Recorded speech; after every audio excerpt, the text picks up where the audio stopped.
ఈరోజు ఒక అద్భుతమైన జెన్ స్టోరీ చెప్తా. చాలా నచ్చిన స్టోరీస్.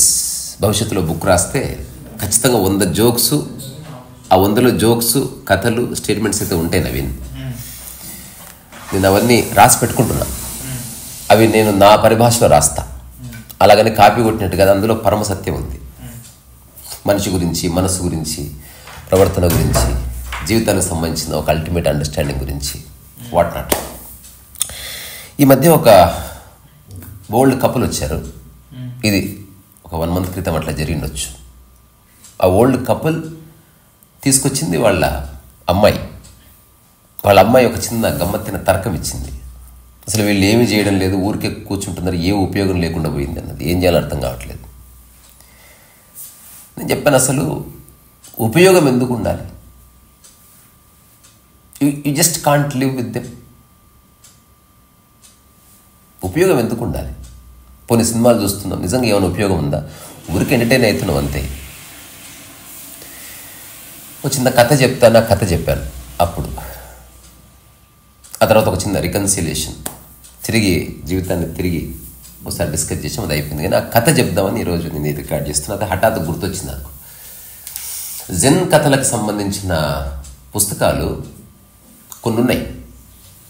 అందులో 101 జెన్ స్టోరీస్ అని, పారబుల్స్ అని, లేకపోతే జెన్ కోయన్స్ అని, లేకపోతే జెన్ బోన్స్ అని, ఇట్లాంటివి. ఇది ఏ పుస్తకంలో ఉందో నాకు తెలియదు, but I have heard couple of times. నేను ఫస్ట్ టైం చదివినప్పుడు నాకు అనిపించింది, అమ్మాయి చిన్న కథ అదిరిపోయిందని. ఆ కథ చెప్తా. ఈ కథ వాళ్ళకి చెప్పాను, మీకు కూడా చెప్తున్నా. ఇది నాకు కూడా నేను చెప్పుకుంటున్నాను. ఎందుకని ఈ కథ సారమే నా యొక్క యూట్యూబ్ ఛానల్ అంతా కూడా. ముందు డిస్క్లైమర్ వస్తుంది, నా అనుభవం ఎవరికి ఉపయోగపడదని. ఈ కథ సారం అది. ఈ కథ ఏంటంటే, ఒక మనిషి ఉంటాడు, తండ్రి. చిన్నప్పటి నుంచి చాలా వ్యవసాయం చేస్తూ, పిల్లల్ని పెంచుతూ, కుటుంబాన్ని కాపాడుతూ, బాగోగులు చూసుకుంటూ ఉంటాడు. ఇప్పుడు వయసు అయిపోయింది, దున్నే శక్తి లేదు. ఉంటుంది కదా ఎవరికైనా. ఆ తర్వాత ఇప్పుడు పొలంలోనే ఉంటున్నాడు, కానీ ఏ పని చేయడం లేదు. పొలంలో ఒక మంచం ఉంటుంది కదా, ఆ మంచం మీద ఊరికి ఎప్పుడైనా కూర్చొని ఉంటాడు. వాళ్ళ కొడుకు, తర్వాత కొడుకు భార్య ఇద్దరు ఇంత వండుకొచ్చి పెడుతుంటారు. 2 రోజులు అయింది, 3 రోజులు అయింది, 2 నెలలు అయింది, సంవత్సరం అయింది. మెల్లగా డిస్కషన్ స్టార్ట్ అయింది. అసలు ఇతని వల్ల ఏ ఉపయోగం లేదు, మనకు ఎందుకు ఇట్లా కూర్చుంటున్నాడు, ఏం చేస్తలేడు, తిండంతా వృధా అయిపోతుంది, ఇట్లాంటి ఆలోచనలు బయలుదేరినాయి. ఫైనల్గా కాస్త వికృత థాట్స్ కూడా వచ్చినాయి. ముసలోడు సస్తే బాగుండు, కానీ ముసలోడు చక్కగా యోగా చేస్తాడు, మంచిగా తింటాడు, హాయిగా ప్రకృతితో ఉంటున్నాడు, ఏ బాధరబద్ది లేదు, ఎప్పుడు చూసినా గాఢ నిద్రపోతున్నాడు, వర్షం వస్తే డ్యాన్స్ చేస్తున్నాడు, అంత బాగుంది.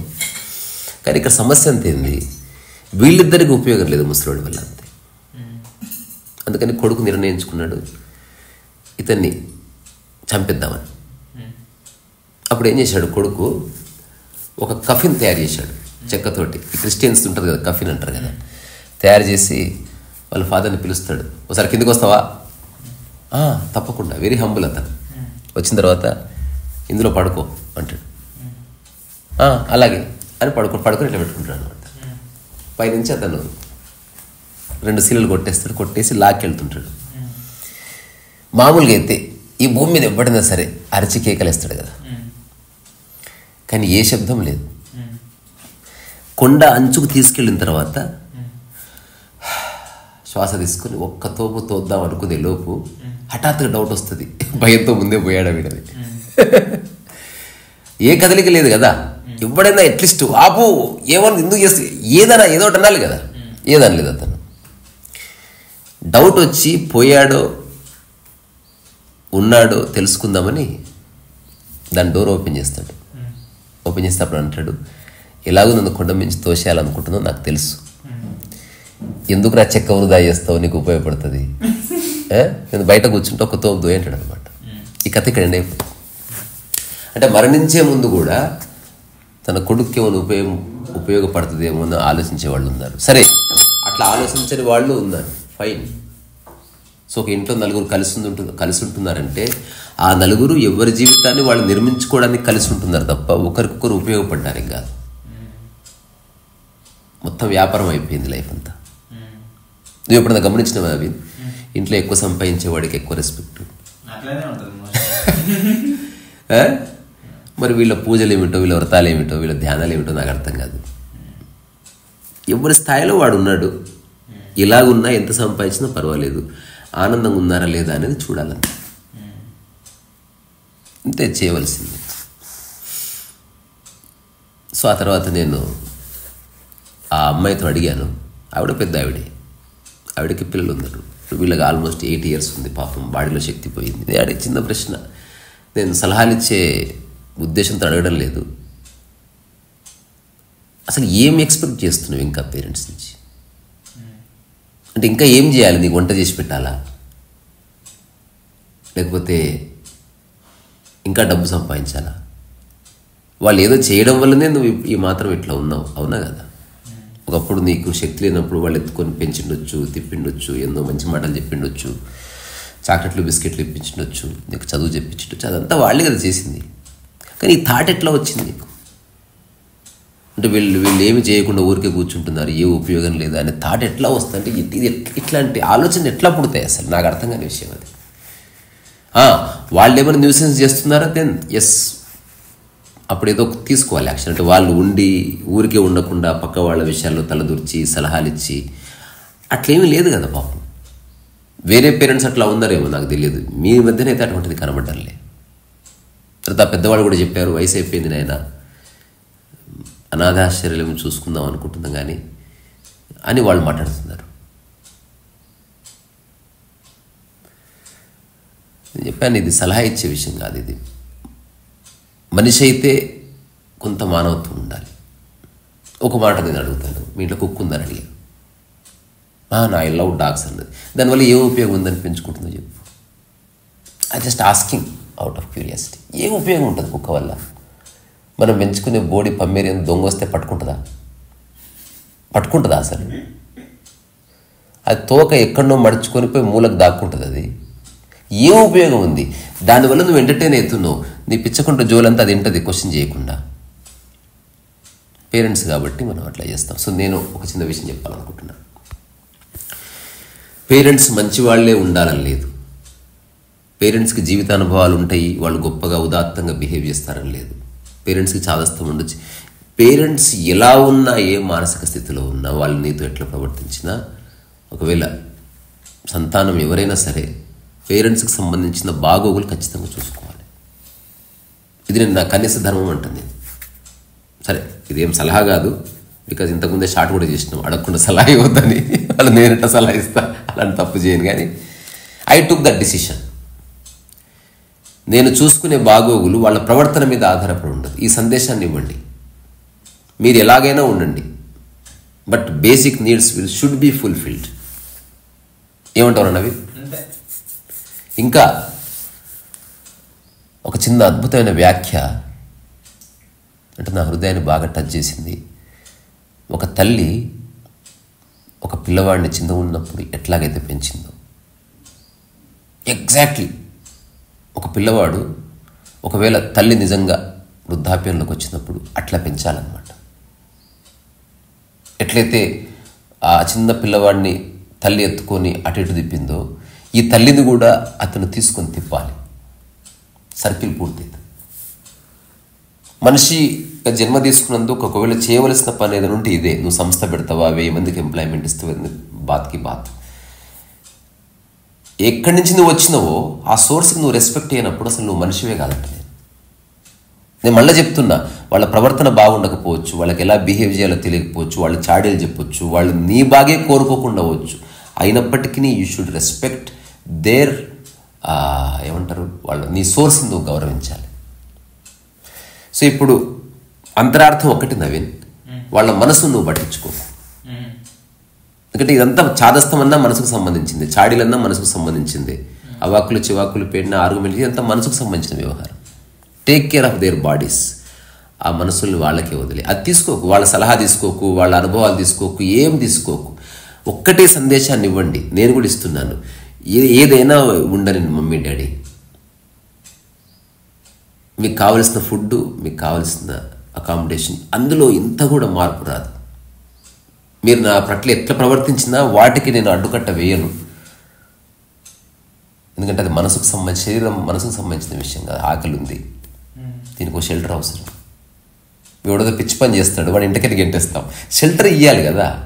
పిచ్చి పని చేస్తే పిచ్చి పని నువ్వు సమర్థించకు. ఫుడ్ని, షెల్టర్ని డ్రాప్ చేయకూడదు అంట. నేను 3 విషయాలు నేను జీవితకాలం నేను ఆచరించాలనుకుంటున్నది. ఇది ఎవరికి సలహా ఇస్తలేదు, నాకు సంబంధించిన విషయం. ఎలాంటి వ్యక్తి అయినా ఆహారం ఇవ్వాలి, ఎలాంటి వ్యక్తి అయినా గౌరవం ఇవ్వాలి, కనీస గౌరవం. ఎలాంటి వ్యక్తి అయినా షెల్టర్ ఇవ్వాలి. సరే, 3వ దాన్ని నేనే డిస్కార్డ్ చేసిన చాలాసార్లు. మొన్న ఎవరో రోడ్డు మీద ఒక అమ్మ ఉంటే, మరి మీరు షెల్టర్ ఇవ్వచ్చు కదా అన్నారు నన్ను. నేను ఇవ్వలేను. ఎంతమందికని ఇస్తాను? ఫుడ్ పెట్టగలను, గౌరవం ఇవ్వగలను, ప్రేమించగలను. అది కూడా నా యొక్క ఆర్థిక పరిధిలో మాత్రమే. తనకు మాలిన ధర్మం చేయకూడదు. ఒకవేళ నేనే అంబానీ ఉంటే అట్లీస్ట్ ఒక 1000 మందికి షెల్టర్ ఇచ్చి ఉండేవాడిని. ఇప్పుడు నేను ఒక్కరికో ఇద్దరికి ఇవ్వగలను, తప్పకుండా భవిష్యత్తులో చేస్తాను. కానీ food and respect should be given. ఇది నేను అర్థం చేసుకున్నది అంతే. దీన్ని జీవితానుభవం అంటారా, ఆధ్యాత్మికత అంటారా, లేకపోతే మంచి అంటారా, చెడు అంటారా నాకు తెలియదు. నాకు అట్లా స్ఫురిస్తుంది. And I will abide by it no matter what. So ఇంకొక మంచి జెన్ కథతో మళ్ళీ కలుసుకుందాం. చాలా బ్యూటిఫుల్ స్టోరీస్. ఈరోజు ఇంకో కథ చదివాను నేను. ఒక వ్యక్తి అంటే పులి పడ్డదంట. వాడు పులిని తప్పించుకోవడానికి కొండ దుంకాడు. ఆప్షన్ లేదు. కొండ చేరి దుంకుతాడు. ఏం చేస్తాడు? దుంకిన తర్వాత కొమ్మను పట్టుకున్నాడు. ఇట్లా ఊగుతున్నాడు. ఇప్పుడు కొమ్మకి కొంచెం కిందనే బేస్ ఉంది, ఏం చచ్చిపోడు. కానీ డేంజర్లోనే ఉన్నాడు. ఆ పులి వచ్చి పైన చూసింది, తప్పించుకోవాలని ట్రై చేసిండు. ఆ కొమ్మ ఎరగకపోతే చాలనుకున్నాడు. ఇదే సమయంలో ఆ కొండ చర్య ఉంటుంది కదా, గోడ, ఆ లోయకి, ఆ గోడకి ఒక బెర్రీ లాంటి ఒక చెట్టు ఉంది. దానికి ఒక చిన్న కాయ ఉంది. దాని మీద దృష్టి పడ్డది. పడగానే అక్కడి నుంచి 2 ఎలకలు వచ్చినాయంట త్వరలో నుంచి. ఆ త్వరలో నుంచి ఆ బెర్రీని అందుకోవడానికి ట్రై చేస్తున్నాయి. వీడెంబడే ఒక ఊగి ఆ బెర్రీ తిని, అమ్మ టేస్ట్ బాగుంది అన్నాడు. ఈ కథ అక్కడ ఎండ్ అయింది. అంటే పులి ఏం చేసిందో వీడు అదే చేసిండు. లైఫ్ ఇట్లే ఉంటుంది. లైఫ్ ఇట్లే ఉంటుంది.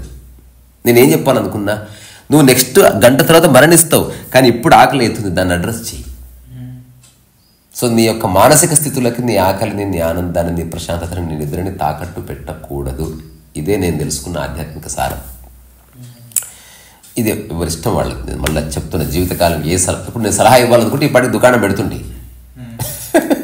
ఇది సలహా కాదు. ఇది ఏమంటారు? అనౌన్స్మెంట్ మాత్రమే. It is not an advice. సూచన అంటమా? సూచన, ప్రయాణికులకు సూచన.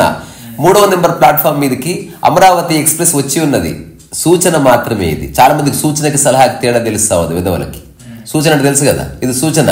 సూచన ఇచ్చేవాడు నువ్వు ఎక్కినా ఎక్కకపోయినా పట్టించుకోడు. సలహా ఇచ్చేవాడు నువ్వు చేయాలి చూడు అంటాడు. నేను సలహా ఇస్తే సూచన మాత్రమే చేస్తున్నా. మీకు ఇష్టం ఉంటే చేయండి, లేకపోతే లేదు. నేనే చెప్తున్నా, మీ పేరెంట్స్ని గంగలు నూక్కోండి, నాకేంది, నేనైతే ఆ పని చేయను. ఇది నేను చెప్పాలనుకున్నది. రీసరసో వయసు ఏదైనా చిన్న వైలిన్ వాయిద్దాం. మంచి ఇది ఎందుకు పెట్టి తెలుసు ఈరోజు? ఈ మొబైల్ కనబడద్దని అయినా కనిపిస్తున్నారు అంటే నేను పెట్టినా కానీ పెట్టా.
కర్ణాటక సంగీతంలో ఇది మంచి మంచి ఏమంటారు దీన్ని, జారు అంటారు అనమాట.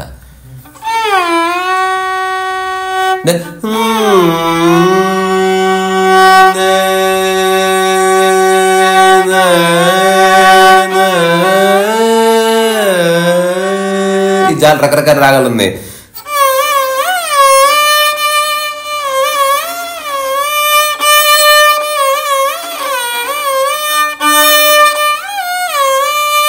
ఇది ఒక రాగం.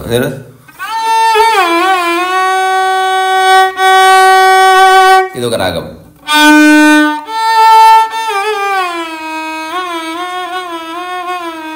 రకరకాల జార్లు ఉన్నాయి. సరిగ్గా చూస్తే జీవితం ఒక జారుడు బండ, ఉందరు జారుకుంటుంది. రీసా రసో వయసా